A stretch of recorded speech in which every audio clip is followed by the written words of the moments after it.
Hello everybody, how are you today? Welcome for Ielts, Cambridge and Toefl certification classes. And the topic of the day is phrasal verbs, but this time it's part number 2. So, if you haven't watched part number 1 yet, I ask you please to click below and subscribe my channel so you're gonna have access to all my material, alright? My name is Rodrigo and I'm an English teacher, as you can see. And the topic of the day will involve a lot of those multi-word verbs, also known as phrasal verbs. Some of them, they are formed by one particle, some of them are formed by two particles, alright?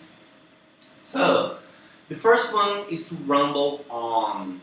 Usually, rumbling on involves a long dispute, For instance, you can say that there's been a long dispute between the government and the population.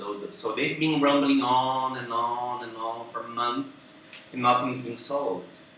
Or perhaps when you get home drunk, 3 o'clock in the morning, and your parents are still awake, and they start talking to you, giving you a shower, they are rumbling on and on, it's a long dispute, they'll never win that, okay? So, let's move to the second phrasal verb, which is to skate over. Usually, if you skate over your notes, you just give a quick look at your notes, so you don't care much about deep details, you just skate over them, so in order to remember something superficial, alright? Excellent. Phrasal verb number 3, which is to splash out. Usually, splashing out is the contrary of saving money. If you're splashing out, it means you're spending all of it and very quickly. For instance, when my mom and my sister, they go to the shopping mall, they spend a lot on clothing, superficials, and superfluous stuff. So, they just splash out. In other words, they spend a lot of money very quickly. I can give another example. When you go to a restaurant on Valentine's Day, usually if you take your girlfriend into a very simple restaurant, you might spend like 100 reais. But if you take your girlfriend to a very posh, very fancy restaurant, you might splash it out and spend over 1,000 reais for one dinner. Like it's super expensive, then you are splashing out. Okay? So let's move to phrasal verb number 4, which is to dwell on something. Usually it's a negative phrasal verb, that means dwelling on problems. So when you go to bed at night before sleeping, you can't sleep because you keep thinking of that problem, You are stressed out or you feel burnout and you cannot stop thinking on that for a long time. So we say in English that you're dwelling on problems, okay? Alright, so the next phrasal verb is to jump at something. So usually you can jump at an opportunity because opportunities very often don't appear in your life twice. So let's imagine that it's an exchange opportunity for you. And then you jump at this opportunity. It means you're gonna get it and make it happen, alright? For example, there's an opportunity to study at the University of Harvard. Obviously, you should jump at the opportunity because that might never happen again, alright? So, the next one is to be dead against something. That basically is your opinion. You are strongly, utterly against something. For example, Brazilian's president believes that coronavirus means nothing, it's just a flu. But I'm dead against his opinion because I believe coronavirus is very dangerous and it's been killing a lot of people in Italy and Spain recently. So I'm dead against working right now. I believe we should all stay home in quarantine, alright? Now, next one, to put something forward. Basically means to present your ideas, to present your suggestions, alright? So I'm going to put my idea forward, to put my suggestions forward, to put my plans forward.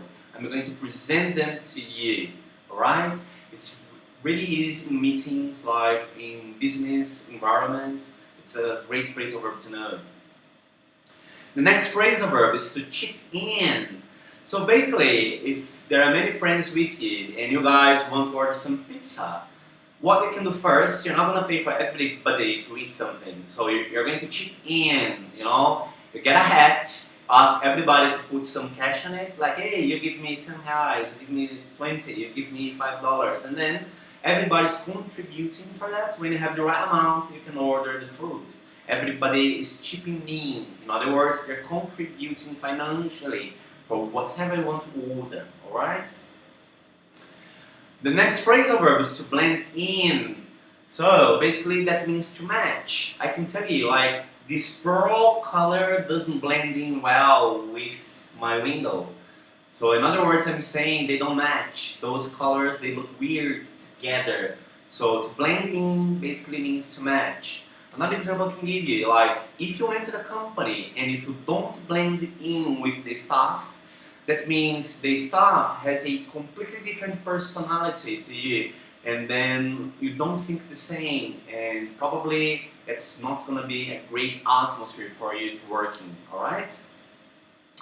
Let's move now to look up to. So usually if you look up to somebody, you are basically admiring somebody. You are respecting somebody. So if I tell you that I look up to my teachers, I respect them. If I look up to my father, I admire my father. Alright? It's a great phrasal verb to know. If you look down on somebody, it means you don't feel any respect for that person. You know, you despise the person. So you look down as if you are superior. So you're kind of aloof, snooty, arrogant, snobbish, you know. It's a really bad feeling to have in your heart. So I don't recommend you to look down on people. And the last phrasal verb of the day is to egg on, which basically means to persuade somebody to do negative things. So, if you persuade your friend to rob a car, you are egging him on, saying, yes, go for it, rob it. Come on, you're persuading him, you're manipulating him to do the wrong thing.